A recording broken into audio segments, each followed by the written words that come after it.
Dear students, today we are taking up decentralized planning. Wheresoever BPSC is concerned, they have asked question 2 times. In recent, there has not been question on this topic. This year we are expecting. So, the last question came in 42nd BPSC and 44th BPSC. The question was, as I just mentioned, in 42nd BPSC, question was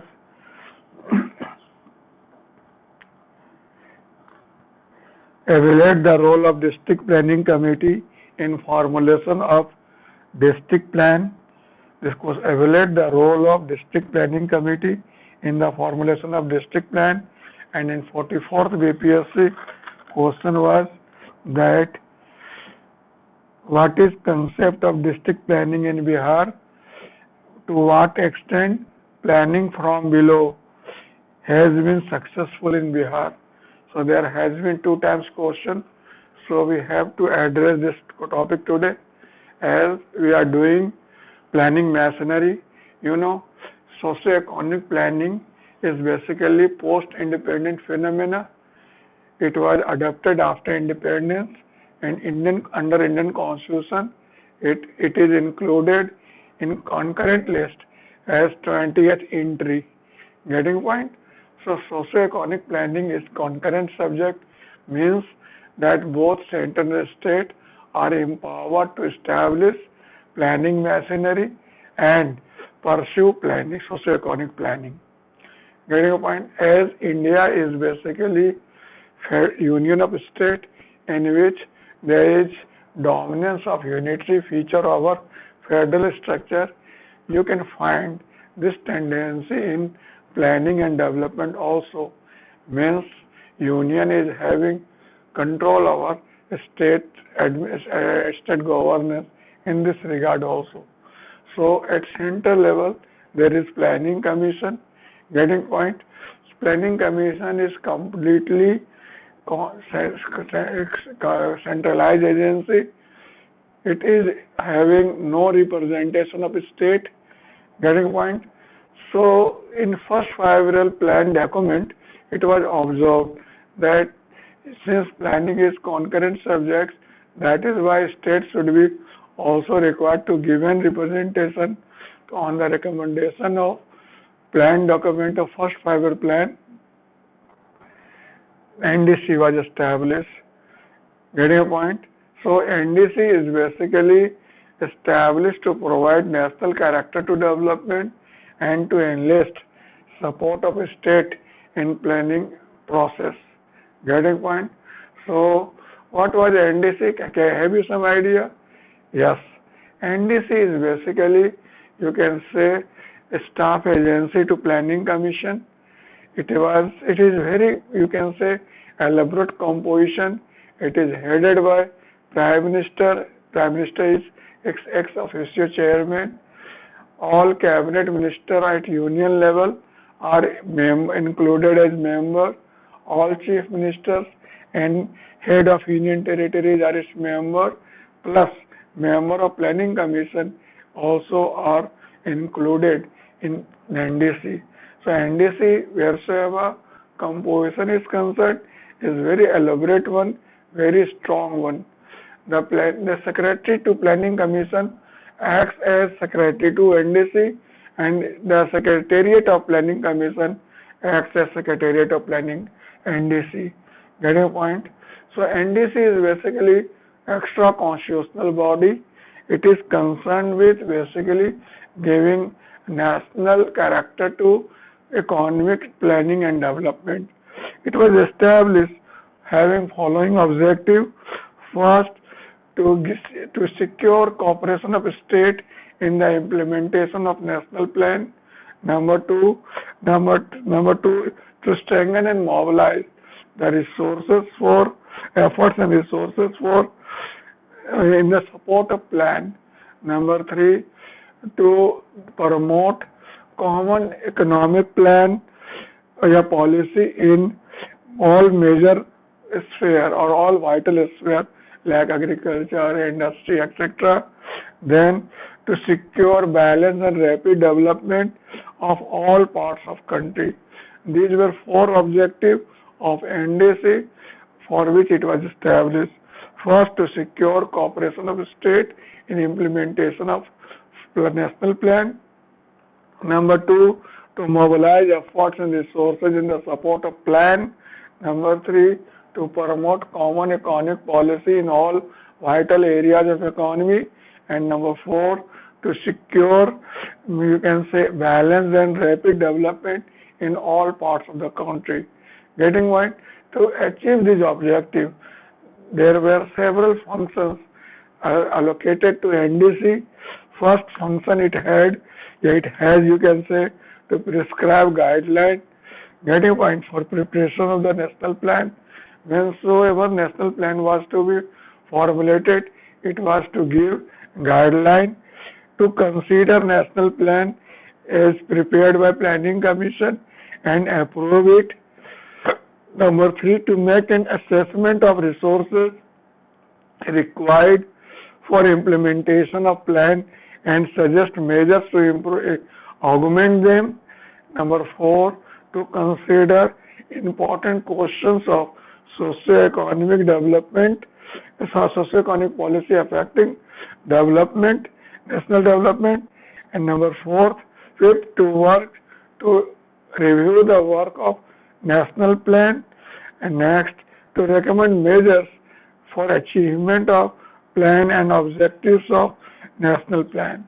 So these are things, the function set for NDC. First function was to consider, to prescribe guidelines for preparation of plan. Number two, consider plan prepared by Planning Commission and approve it. Number three, to assess the resources required for implementation of plan and suggest measures to increase them. Then to consider important question of social economic policy affecting national development. To review the working of national plan, and last, to suggest measures to achieve the aim and objective of national plan. Getting point? As I told, the NDC is having the composition of all the most important political executive of country. That is why it was considered super cabinet of Indian Federation. Getting point?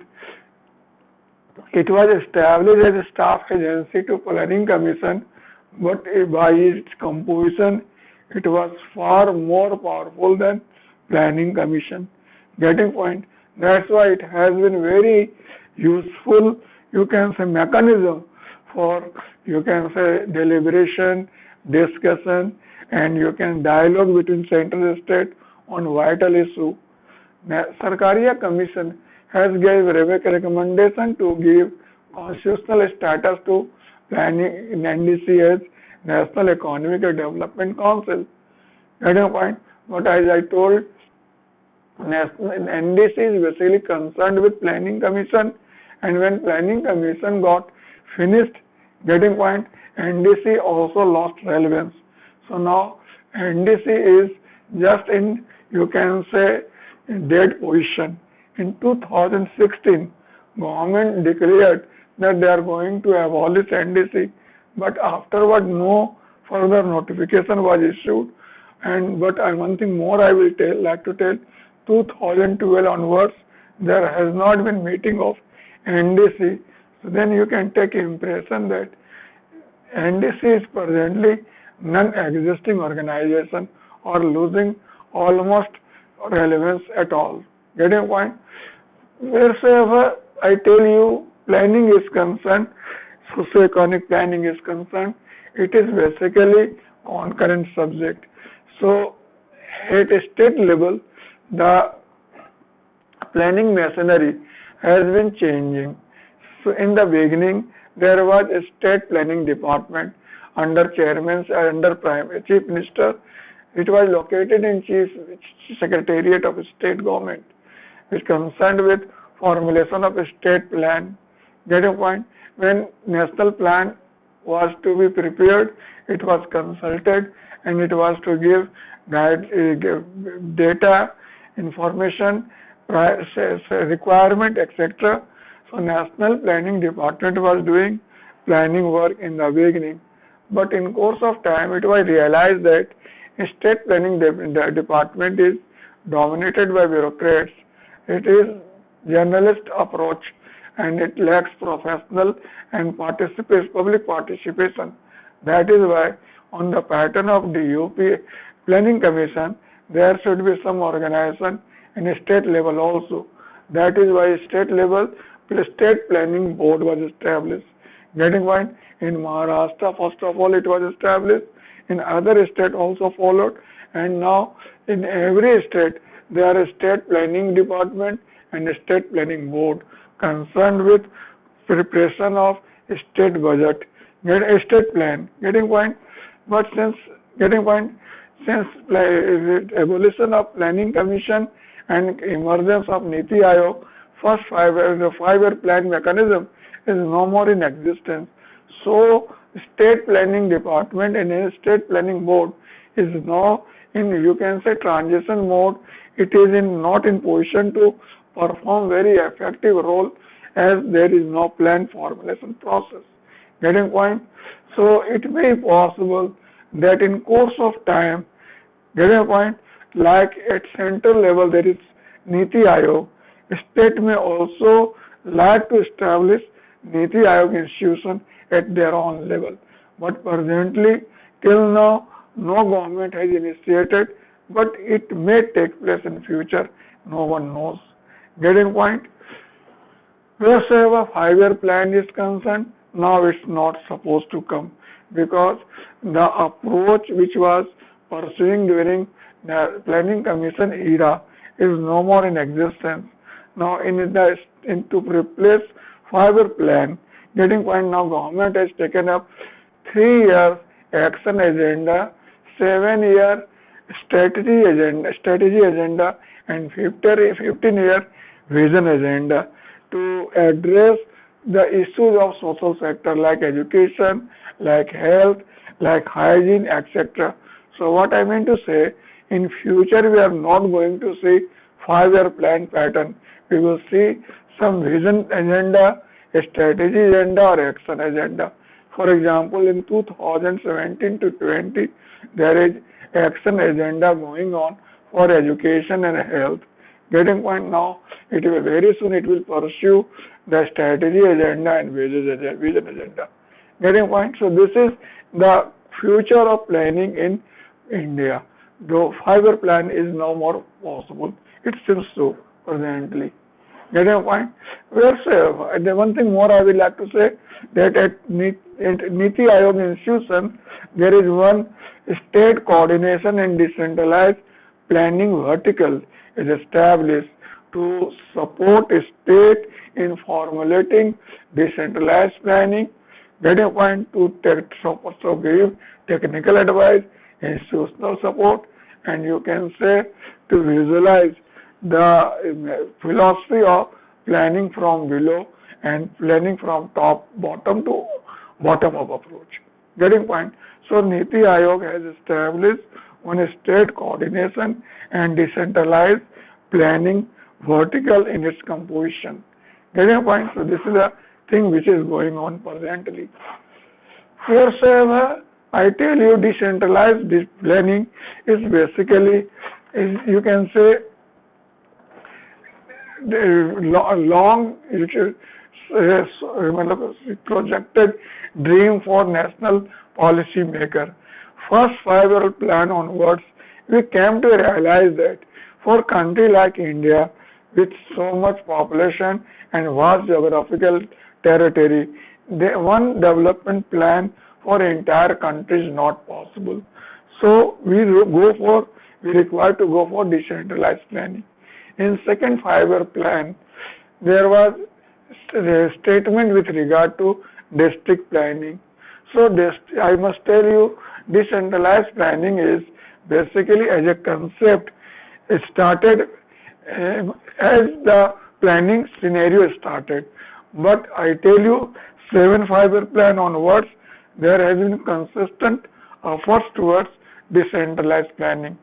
What is decentralized planning?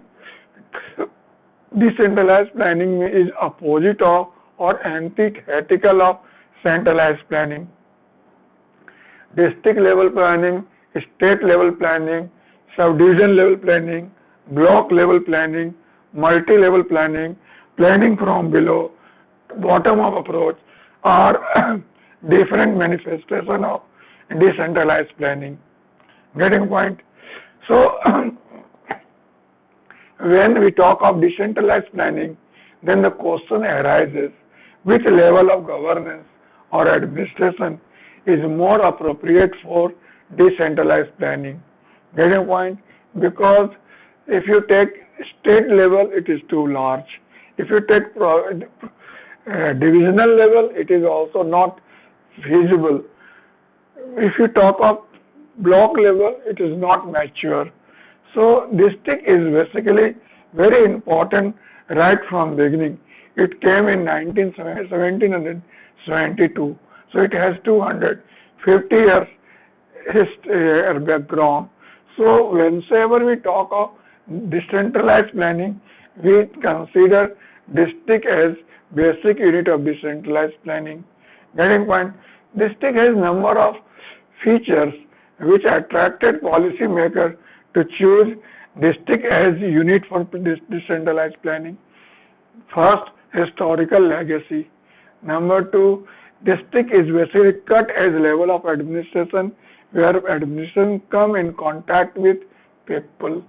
Then you can say that district is level where all representative of central government and state governments are available. At district level, all information related to district planning are easily available. At district level, the size of district is neither big nor small. It is appropriate for planning. Then one thing more I will like to say, district has its own cultural recognition. It has cultural legacy. That's why district has been very effective wherever administration is concerned and planning is concerned. So we selected district planning as decentralized planning. What was the reason? Why we required decentralized planning? Why we opted for decentralized planning? Then I must like to say that this district is basically, you can say district. India is a big country, and for a country like India, single development plan for entire country is not possible. So decentralized planning was suggested, and number of factors were responsible for its adoption. The first factor which led to emergence of decentralized planning was better linkage between village and a small town. If you want to develop network at grassroots level, decentralized planning is needed. Number two, if you want to plan realistic and pragmatic, flexible, then you require decentralized planning. Decentralized planning also gives a scope for development of agriculture. That's why decentralized planning was suggested. Then you can say promotion of public participation. Development requires public support, and decentralized planning is in better position to address. We have limited resources and we don't afford to waste our resources, and decentralized planning minimizes wastage of resources. Then trickle-down effect. Trickle-down effect means the development from district to subdivision and from subdivision to block and development is more convenient as compared to development from national to state and state to district. So this is basically also social sector like education, health. This can be better addressed if there is decentralized planning. Then use of non-conventional energy and resources is also possible in decentralized planning. And last, decentralized planning was opted for simple approach to development. So there were some certain factors which led to emergence of decentralized planning. Getting point? So what was objective of decentralized planning? The first objective was to ensure effective implementation of welfare and development scheme, like poverty elevation and scheme, employment generation scheme, etc. Number two, to ensure balanced regional development and minimum fulfillment of minimum needs of general individual. And number three, to ensure active public participation in the process of development. Getting a point? A process of different sectors. So these were objective while keeping this decentralized planning. Wheresoever decentralized planning in India is concerned, structure-wise, I must tell you, at the time of independence, district collector office was made responsible for decentralized planning, as there was no other agency to take care of. Getting a point? In 1957, when Panchayati Raj Constitution was established, then district board was made responsible for district level planning. Getting point? But first 5-year plan, first ARC, first Administrative Reform Commission chaired by Morarji Desai, found that DPC is basically represented by rural area. Urban areas are not given representation. So to have proper representation of both area, there should be district planning committee. The first ARC first suggested to establish DPC. Maharashtra first state to adopt, then Rajasthan, Bihar all adopted district planning. That is having representation of urban area, rural area, plus representation of different sections of society also. Getting point? But as you know, the DPC or District Planning Committee has direct relation with Panchayati Raj institution. So with rise and fall of Panchayati Raj institution, District Planning Committee also got fluctuations. Getting point?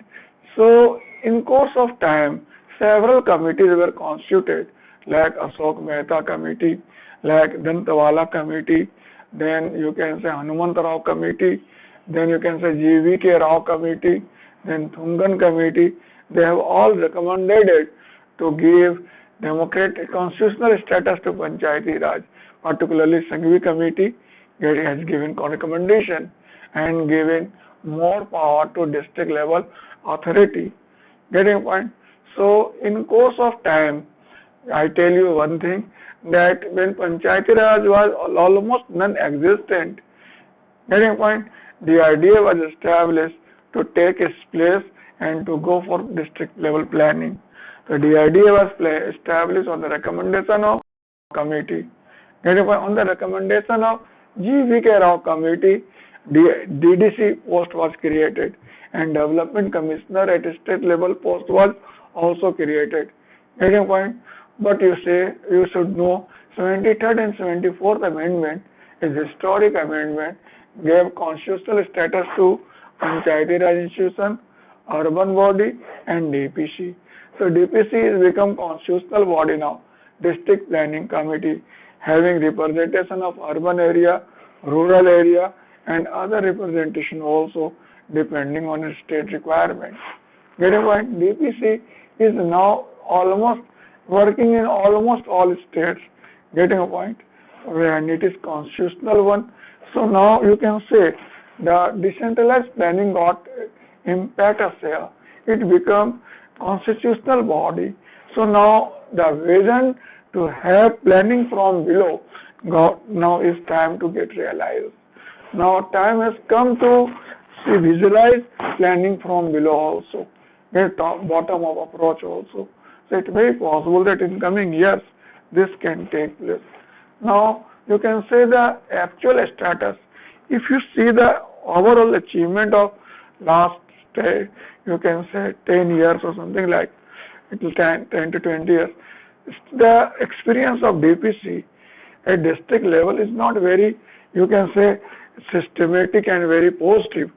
Some states like Haryana, Punjab are not very interested in it. Then in Bihar, then UP, Madhya Pradesh and Rajasthan, they are not doing fairly well. And while Maharashtra, Gujarat, West Bengal, Karnataka, they have good experience, they have good success rate. So what I mean to say, here in Bihar, if you talk of the district planning committee is working on paper only. Number of, you can say, institutions working at district level overlapping function each other. Getting point, lack of genuine public participation and overlapping of, or you can say, presence of bureaucracy official in planning process. Still you can find there. Then what other things you can find there? Rectipism, professionalism, getting point, making tendency, getting point, non-empowerment to Panchayati Raj and urban body. So these are some limitations, you can say, impairing the functioning of DPC. Wherever the role of DPC is concerned, I have tried to draw this diagram. Here DPC has four roles. First is a development agency, second is a coordinating agency, third is a supervisory agency, and fourth is staff agency. Getting point? Since at district level, what is the role, function of district planning committee? It is given to state to determine. In general, we can consider to state priorities of development at district level, to assess resources at district level and try to take measures to implement them. Then prepare development plan for district, submit it to state for approval. Then we discuss the vital issues of development at district level and to address effective measures. Then review the working of district planning and suggest measures. There are certain functions given to DPC. Getting point? But presently, if you ask what is actual status of DPC, you can say it is too early to arrive at any objective conclusion, but as compared to previous one, it is now in way. It is on move. It is moving very fastly in positive direction. So with process of this democratic decentralization, means the way democratic decentralization will go, it will follow. So I do hope that its future is bright, and in future it is going to ascertain or achieve significant role. Getting point, here I try to point out that is situation of 1950. This is situation 1920. Getting point, here there was Planning Commission, NDC, then District Board, DRD, etc. And here Niti Aayog, Planning Board, then District Planning Committee, Metropolitan Planning Committee. This is constitutional body. So you can say it is now possible to have bottom-up approach here. It is possible to see planning from below. It is possible to say, you can say, plural approach to development. It is possible to see, and you can say, participative and learning by doing approach to development. So what I mean to say, in coming years, it is possible that it may be possible that presently DPC has not registered very, you can say, encouraging and positive response.